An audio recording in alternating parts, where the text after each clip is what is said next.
Story with Binaca. सुनिए कहानी Binaca की जुबानी। तो लीजिए हाजिर है विजयदान देथा की बातों की बगिया से कहानी चौधरन की चतुराई। एक बार ठाकुर साहब ने 3 मंजिल की हवेली बनवाई। ऊपर की मंजिल पर ऐसे झरोके झुकाए कि देखते ही बनता था। हवेली का नांगल ठाकुर साहब ने बड़ी धूमधाम से करवाया। गांव के मातबरों को बड़े मान से निमंत्रित किया और बड़ी उमंग से उन्हें सारी हवेली दिखाई। तीसरी मंजिल का कमरा देखकर गांव के चौधरी ने अचंभे से निश्वास फेंकी। ठाकुर साहब ने पूछा, क्यों रे चौधरी, कैसी लगी हवेली? चौधरी ने 2-3 बार सिर धुना और बोला, हवेली तो थुथका डाले जैसी है हुकुम, कहीं किसी की नजर नहीं लग जाए। बड़ी कारीगरी और चतुराई से बनाई है, पर एक बड़ी कसर रख दी, न आपकी नजर में आई और न कारीगरों की। ठाकुर साहब मुस्कुरा कर बोले, वो क्या, तेरी निगाह में आई है तो तू ही बता दे। तू भी तो गांव का चौधरी है, किसी से क्या कम है? तब गांव का चौधरी टिच टिच के साथ तीसरी मंजिल की गोल सीढ़ियों की ओर इशारा करता हुआ बोला, गजब हो गया, बड़ी कसर रख दी। यदि इस कमरे में सोते सोते आपके प्राण निकल गए तो आपकी अर्थी इस संकड़ी सी गोल सीढ़ी से कैसे बाहर निकलेगी? मुझे तो इस बात की चिंता है। बात तो हंसने जैसी थी, पर ठाकुर के डर से कोई हंसा नहीं। लेकिन चौधरी की पागल बात सुनते ही ठाकुर साहब के एड़ी से चोटी तक आग आग लग गई। नांगल का सारा उत्सव किरकिरा कर दिया। कल जीबे ने कैसी अपशुकन की बात की है। गुस्से में लाल होकर ठाकुर ने नौकरों से कहा, इस गंवार को धक्के देकर इसका मुंह काला करो और जाओ इस बेवकूफ को तहखाने में डाल दो।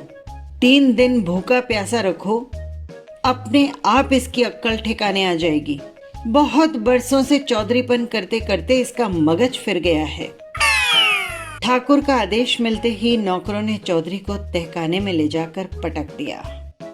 बहुत देर होने पर चौधरी जब घर नहीं पहुंचा तो उसका बड़ा बेटा उसको बुलाने आया। पूछने पर पता चला कि चौधरी तो तहखाने में बंद है। उसने ठाकुर के पास जाकर फरियाद की। ठाकुर ने सारी बात गुस्से से कही और कहा, उसमें तो लक्षण ही नहीं है। बहुत बरसों से चौधराई करते करते उसकी बुद्धि को जंग लग गया है। चौधरी का बड़ा बेटा बात सुनकर बोला, पर हुकुम, पिताजी तो एकदम भोले हैं। उनको इस बात की क्या फिक्र पड़ी है कि आपकी लाश कैसे निकलेगी? कोर्ट की प्रजा लाश को काट छांट कर बाहर निकाले, उनको इसकी क्या पंचायती पड़ी थी? अक्ल का दाना भी होता तो इस बात पर क्यों सोच करते? ठाकुर साहब को तो ये बात उससे भी अधिक कड़वी लगी। उन्होंने नौकरों को हुक्म दिया कि बाप के साथ इसको भी तहखाने में पटक दिया जाए। बस ठाकुर का कहना था और नौकरों ने धक्के देकर उसे भी तहखाने में डाल दिया। बहुत देर कोई खोज खबर नहीं आई तो चौधरी का दूसरा बेटा कोर्ट में हाजिर हुआ। सारी बात सुनकर उसने ठाकुर साहब को हाथ जोड़कर प्रार्थना की, देखो हुकुम, उनकी अकल पर तो पत्थर पड़े हैं। मैं तो कहता हूँ पिताजी को इससे क्या लेना देना था?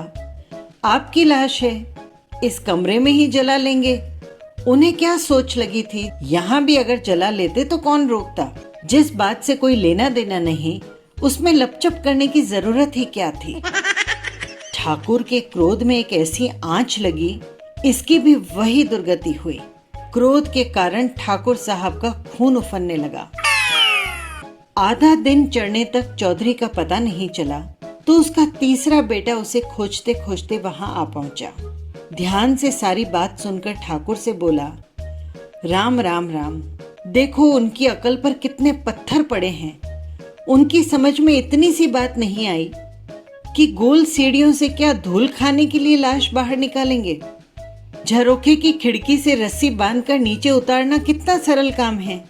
पर मैं तो पूछता हूँ कि इतनी लंबी चौड़ी प्रजा के रहते उनको आपकी लाश की क्या चिंता हो गई? जगमगाते अंगारों पर जैसे बारूद का ढेर गिर पड़ा।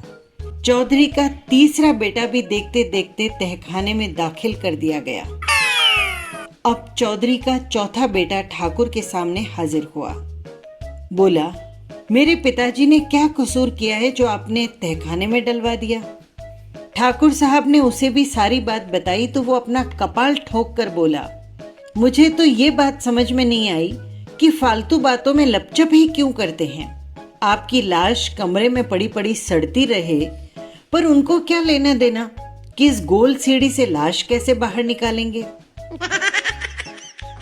जलती आग में जैसे घी गिरा।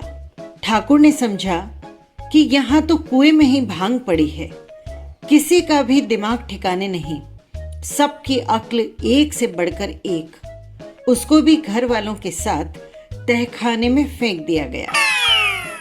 अंत में जब चौधरन के कानों में बात पहुंची, वो दिन ढलने पर घास का भारा लेकर ठाकुर साहब के सामने हाजिर हुई।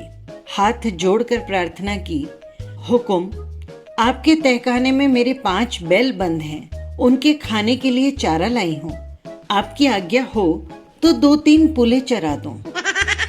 ठाकुर साहब ने आश्चर्य से पूछा, तेरे बैल तो नहीं, पर तेरे घर के 5 आदमी तहखाने में जरूर बंद हैं, उनको 3 दिन तक नहीं छोड़ूंगा। चौधरन ने कहा, ऐसे बेवकूफी की बात करने वाले मनुष्यों की गिनती में थोड़े ही आते हैं। वे तो बैलों के समान हैं और बैलों पर क्रोध करना आपको शोभा नहीं देता हुकुम। ठाकुर साहब चौधरन की बात सुनकर खुश हुए।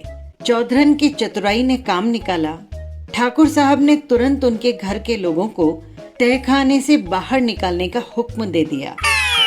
चौधरन हंसती मुस्कुराती घर वालों को लेकर रवाना हुई तो ठिकाने के कर्मचारियों को ये बात सहन नहीं हुई। बिना रिश्वत दिए यूं कोई हंसता मुस्कुराता चला जाए तो उन्हें कौन पूछेगा। पीछे जाकर कामदार के साथ 2-3 कर्मचारियों ने फुसफुसाकर मण भर दही की मांग की। चौधरन को भनक पड़ने पर उसने जानना चाहा तो बेटों ने साफ साफ बता दिया कि वे लोग मण भर दही मांग रहे थे।